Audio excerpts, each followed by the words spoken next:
1 through 8 seeds in a tough Western Conference when you have the best player on the planet.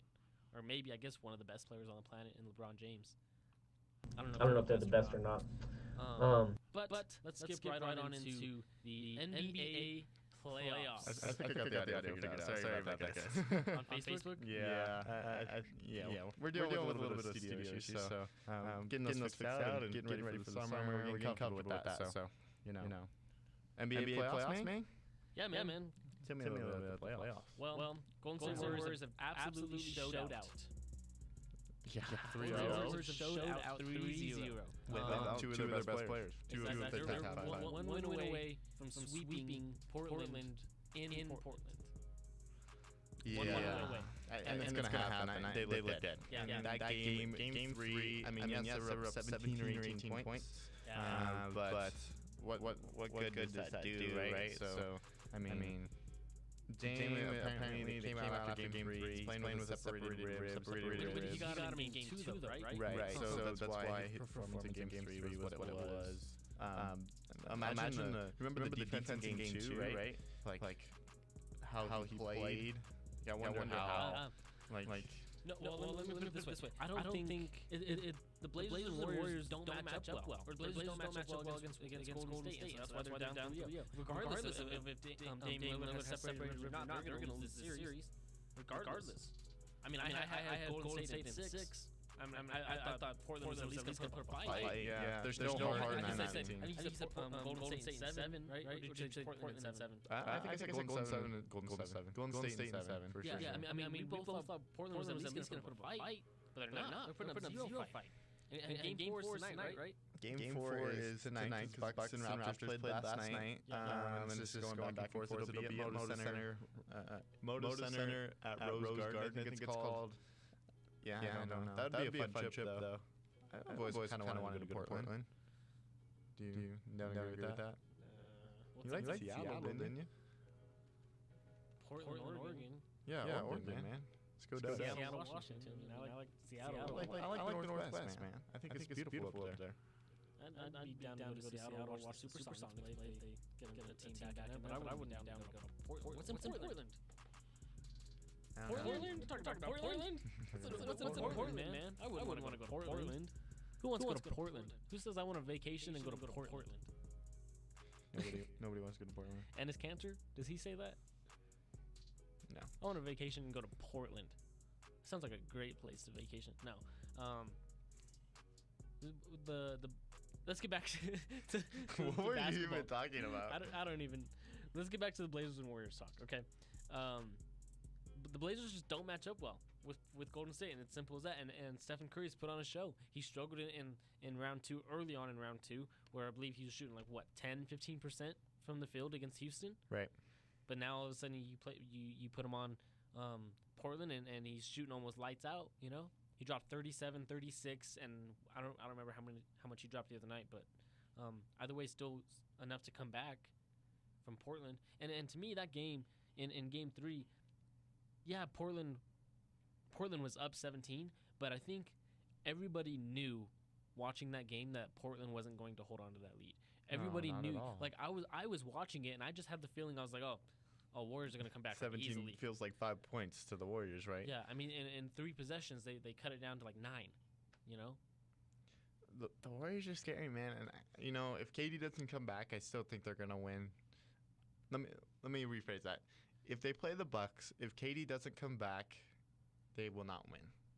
Ooh. But they can beat Toronto without KD.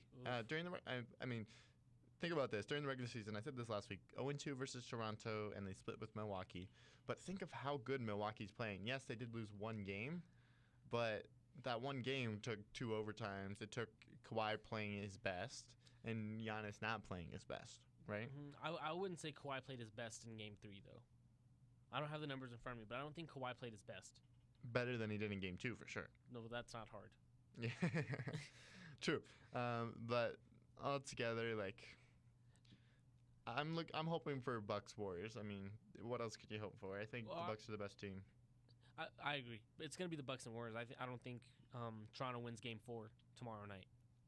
But I do think that the Warriors are going to win the NBA Finals no matter who they play against, regardless of if Kevin Durant or Boogie Cousins comes back.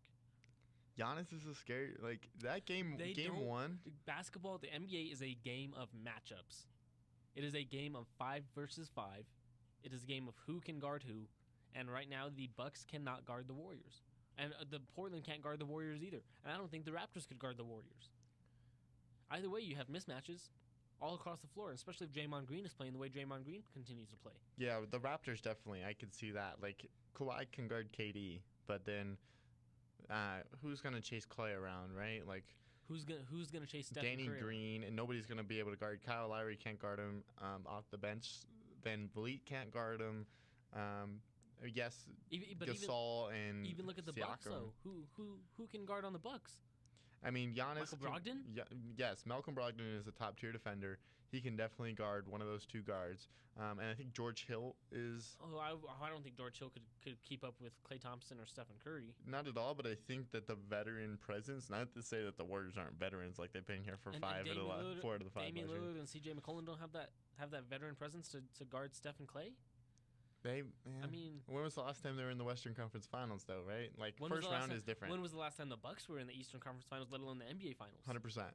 That's a great way to put it. You even look at the Raptors. How much experience do they have? When was the last time Kawhi played in the Western Conference Finals or the NBA Finals? 2 or 3 years ago. Like, oh, goodness. Maybe not. Maybe even longer ago. I don't even think it was longer. No, because it was the Warriors and Thunder, and that's when KD left, and then it was the Warriors and who was it last year? Rockets, Warriors, Rockets. Bucks, Raptors. Who do you feel wins this series? The Bucks, 100%. In 6 and 7, you think it'll go 7? Because I think it'll go 6. Maybe it'll go 5 or 6, and I want to say 5, but I think it's gonna go 6. I think it'll go 6. The Raptors just have to find a way to win. That's what they've done all postseason, right? I just don't think the Raptors will win Game 4. No, I don't see it happening. Me neither. I mean, because Giannis literally played the worst he possibly could. You just say Giannis? Yeah, Giannis Antetokounmpo. Giannis played Giannis played the worst he absolutely could, and Kawhi played pretty much the best he could to his ability, and he's hurt, right? I believe nothing's official, but they said they're not gonna evaluate him until after the playoffs, I think is what they said, because they don't want to release anything. I wouldn't be surprised. But they're down 2-1, and they played absolutely. The Raptors played absolutely their best and still took 2 overtimes to beat Milwaukee. It took them 2 overtimes to beat them, and they still blew. The Raptors almost blew this game twice with 2 missed free throws. Yeah. Because I believe they were up 2 with just 10 seconds left to go in the fourth quarter, and all you had to do was make 1 of 2 free throws, and he missed them both. So you had your chance to close out the game, and then I think you had another chance to close it out in the first overtime when you're up 1 or up 2, and all you have to do is make a free throw, and they still missed it. Man, I really hope that CJ and Dame go off tonight, man. How exciting would that be to see, like, toe-to-toe, Steph Curry going at it, Klay Thompson in the corner. I want Game 6 Klay to come out, man. Like, that's the playoffs that I remember. Did you see the clip on Twitter? It might have been on Instagram. I think Bleacher Report actually posted it, where Melo and Kobe were going at it in the 2009 finals, Western Conference Finals. Do you remember that? That clip? No, I don't remember it. Like, do you remember those Western Conference Finals, though? Like, Kobe versus Melo. Kobe versus Melo. Oh, actually, I do remember that. Yeah. I just saw a tweet today this morning about it, too. Right. About them going back-to-back, and was it Kobe that said he loved, or his greatest challenge was playing defense against Melo because of how tall and how fast he is? Right, exactly. I think was that the quote that it was? I want those finals back. I want the Thunder versus the Warriors that was 3-1 and the Thunder lost. Like, I want that competitive. We haven't had that in 2 and 3 years, right? I mean, and why do you not have that anymore? There's no, like, the Warriors. Because of its super teams now. This is the era of the super team. 10 years ago when Melo made the Western Conference Finals against Kobe, it was Melo versus Kobe. But who did the Lakers go on to play that year? The Celtics. And who did the Celtics have? Oh, they had a super team. At that time, they so did have a super the team, Celtics were the start. I saw one of these rewinds. But who won that NBA Finals? Do you remember? It was the Lakers. Yeah. Well, the Lakers had Paul Gasol. They had and Kobe. They had Steve Blake. They had Ron Artest, Metta World Peace. Steve Blake. Steve Blake was a game manager, man. Joe Flacco of the NBA. Elite, man. They're both elite. Let's go. Yeah, I just want that good hard basketball back that has that parallelism.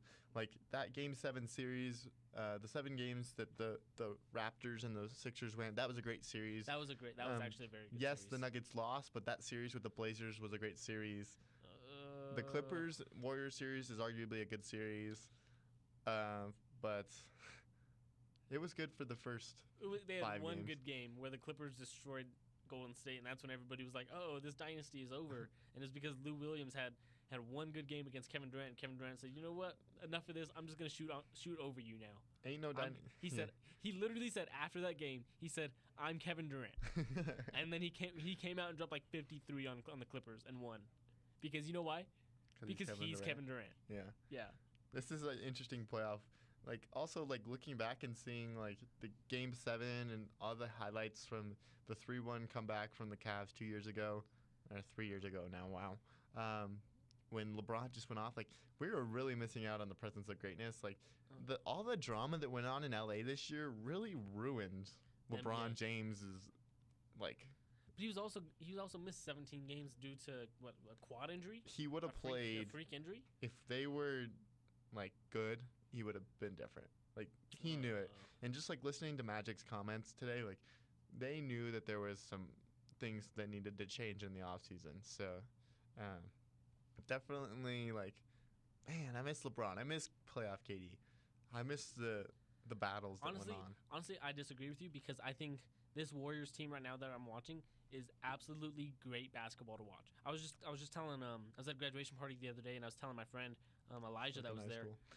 No, graduation party, like college graduation party. My one of my friends graduated from Colorado State. I was telling my other friend that this Warriors team, he follows the Warriors a lot. I was telling him that this Warriors team is great to watch. This Warriors team is what this is the embodiment of basketball and what it's supposed to be in 2019. Well, that sounds like fortune cookie wisdom to me, Billy. I just had to put that out there, dude.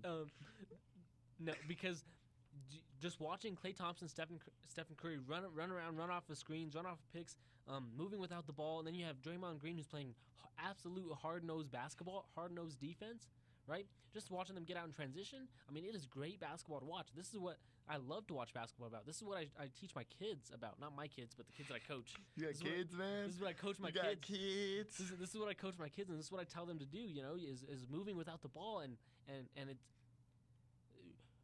watching the Warriors with KD is great, but watching the Warriors without KD is even better. Oh, 100%. And like the takes that you saw from, I think it was Dame or whoever was like, the Warriors are so much harder to defend when KD's not, and that's 100%. And I think that's a part that we'll talk about in the breakthrough of how Draymond Green has expanded his game with KD out. But holy cow, they're so much more fun to watch. Like I tweeted it too after Game 3. I was like, I don't know what hurts more in my heart. Like I'm trying to appreciate the Warriors' greatness, which I've been able to do the last couple of years. But at the same time, like the lack of heart and the lack of effort from the Blazers was so painful to watch. So I think like you're 100% right. Watching what the Warriors did so far in the series has been pretty amazing. I'm just hoping for another good game tonight. I'm hoping for a good finals. Hopefully the Bucks can take them 6 or 7. If the Raptors get there, take them 6 or 7. I just want a good finals. I want good basketball back, and that's what I mean. Like that hard nose. Like, there needs to be a storyline going into these playoffs. And so far, what was the storyline? Right?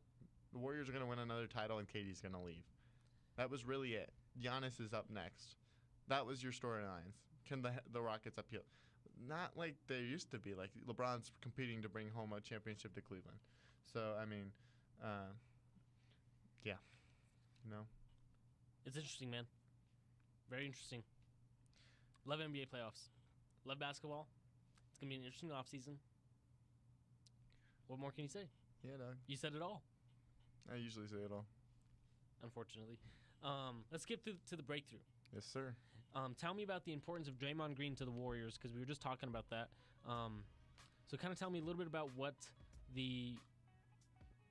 how does Draymond Green impact this Warriors team, other than Stephen Curry and Klay Thompson playing lights out basketball? How do they compete. Well, now that Steph Curry is probably going to win the MVP of the Western Conference Finals, but Draymond Green is this team's backbone. I think he should deserve it. Kevin Durant went down with a strained calf, or I'm getting a max contract from the Knicks, so I can win a title without playing. But he's averaging 16, 11 rebounds, 8 assists, 3 blocks, 2 steals, which is amazing. But just remember, 2 years ago, he was the NBA's Defensive Player of the Year. He joined the All-Defensive team for the 3rd time that year. He got snubbed last year, didn't make the All-Defensive team. He's kind of been quiet, but, the Warriors are roaring to their 3rd title in 4 years. 3rd straight, that's a 3-peat. His stats say otherwise. He was drafted with the 5th pick in 2012, and that was a draft that featured AD, Dame Lillard, Andre Drummond. He had a line, and he has a career line, 9, 7, and 5, which doesn't sound amazing in this year's NBA, but definitely something for sure. He was drafted after Evan Fournier, Myers Leonard, Festus Ezeli. And then 3 years later, he made a name for himself. He signed a 5-year, $82 million contract extension. And he's put together 5 straight 2,000-minute seasons, plus 2,000. So he's started in every game that he's been available for, minus injuries and stuff like that. But this has arguably been his toughest season yet, right? He probably all-star, blah, blah, blah. How that goes. He shot 52% from the field so far, in just 2 fewer games than they played in the entire 2017 postseason when they only lost in Game 4. But he's a free agent next offseason. 2020, summer of 2020, in June, he'll be an free agent. And I'm sure he'll look for other options outside of Oakland. Whether KD, Clay, or DeMarcus are still there playing in blue and gold, I think that without Draymond, this dynasty is no more.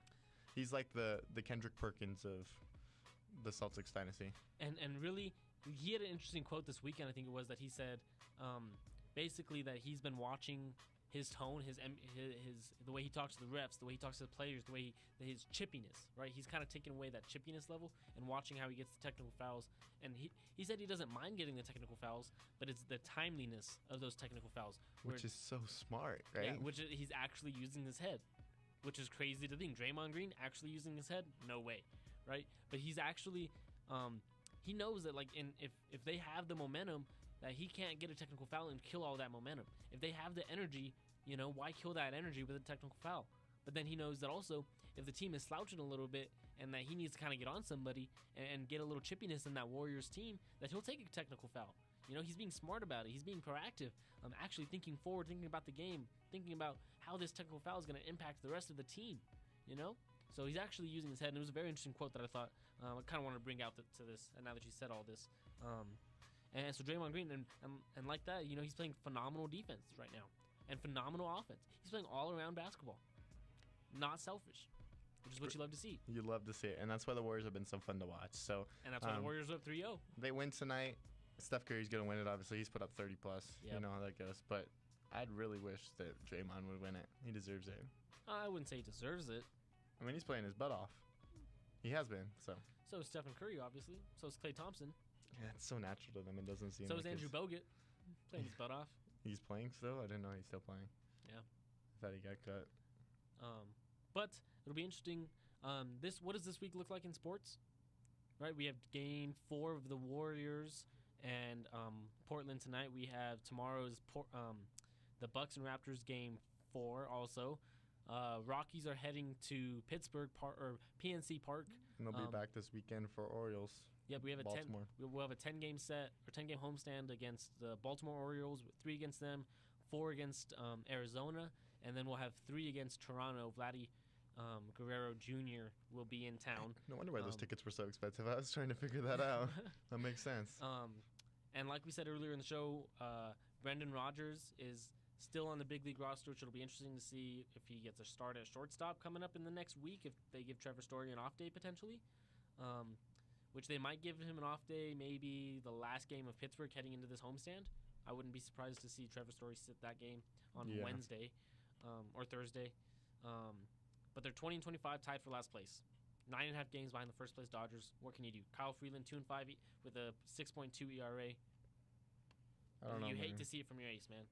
They say he's got a blister right now, or he's still battling that blister issue, which is a lot bigger injury than what it sounds like. You think of it just a little blister, but it's not just a little blister. You know, it's one of the biggest injuries a pitcher can have. Can affect him for the rest of the year until he gets that actually figured out. You know, so that's tough to see. The Rockies are in an interesting spot right now. I'm interested to see what these next couple weeks hold for them. They get to come home, they get off that road trip. Can they put it all together this week? And I know you said, like, this is now, and I was like, no, it's not now. It's starting to become now. Like, they got to figure it out now. I've been hitting the panic button since the end of April. May 1st. Yeah. Yeah. So. And here we are. What's the date? The May 20th, right? Mm-hmm. Been saying it for 3 weeks. 5:20, baby. 3 weeks, man. You know, you just got swept in Philadelphia. Bryce Harper hits 2 absolute moonshots off of you. And he hadn't hit one in like 2 years before that. Yeah. You know, it seemed like. Yeah, so. and then he hits one absolute to dead center. I don't even know if the balls have landed yet. You know, you got 3 games in Pittsburgh this week where you always struggle, right? And then you have that 10-game homestand in Philadelphia or against Baltimore, Arizona, and Toronto, which will be interesting. I've said it since the beginning of the year. This is not a playoff team. I had us winning 84 games. They got to make some changes to the rotation. The rotation is struggling so much. They got to trade. They got to sign someone. They got to bring somebody up. They got to have that extra piece. It's really hard for me to watch this Rockies team knowing that Dallas Keuchel is still out there on as a free agent. Knowing that Craig Kimbrell is still out there as a free agent. I know the Rockies say just we don't have the money right now, but you got to find the money. If you're gonna have the highest paying team that you've ever had in Rockies franchise history, and you're gonna be 9.5 games behind the Dodgers in first place, and 5 games under 500, come on, you gotta fight. You can spend the money. Sell the rooftop. Figure it out. Yeah, sell the rooftop. You know what you need to do? What do I need to do? Buy tickets? I'll help you find it. You need to find your mind, bro. You lost your mind. It's frustrating, man. It's not a playoff team. Last year's team was carried by pitching, and I said it all year. You cannot expect this pitching to be the same exact thing that it was last year. You just cannot expect it because it's not. You can't expect that out of Kyle Freeland in his 3rd year and Germán Marquez in his 3rd year too. You know, John Gray, who's been struggling to be the ace of this staff for 4 years now. You know, or beyond the staff in general. So you know, Rockies baseball, man. It's an interesting time. Not a playoff team. May 20th. You heard me say it right here. Not a playoff. We missed the playoffs. 9.5 games behind the Dodgers. May 20th. It's frustrating. We'll see about that. Send us off, man. This is you, man. I want to hear you. We're gonna set the timer here. Yeah, call him up right now. Let's see. Oh, as always, we do want to have guests on the show. Season 2. This is season 2, episode 1. We want to have guests almost all summer long. Let us know if you want to be on the show. We want to take some live questions here and there. I was able to watch our Facebook feed here and there. That's how I saw that we had 0 audio on Facebook. I figured that out. That was dumb of me. It wasn't. Yeah, we figured it out though. We're good going forward. We'll have to fix it. Thank you, Met Radio, for hosting us. Email contact us at game7.com or game7show@gmail.com. Like us on Facebook. That's how you're watching this Game 7 show. Follow us on Met Radio. Follow Will at Will Satler, myself at Isaac_Bugarin, and follow us on Twitter at _Game7. Say hi to Andrew. He's watching right now. Andrew Endagel? I think I saw that. Well, someone texted me. He texted me. He said we need to turn the sound up. Oh. I don't know how you feel about that. Sorry. Find us on mymetmedia.com. And what do we do about the dogs, man? We saved the freaking dogs. I almost said a bad word. We save the dogs, and we go to the shelter to adopt first. Sounds good. See you next week.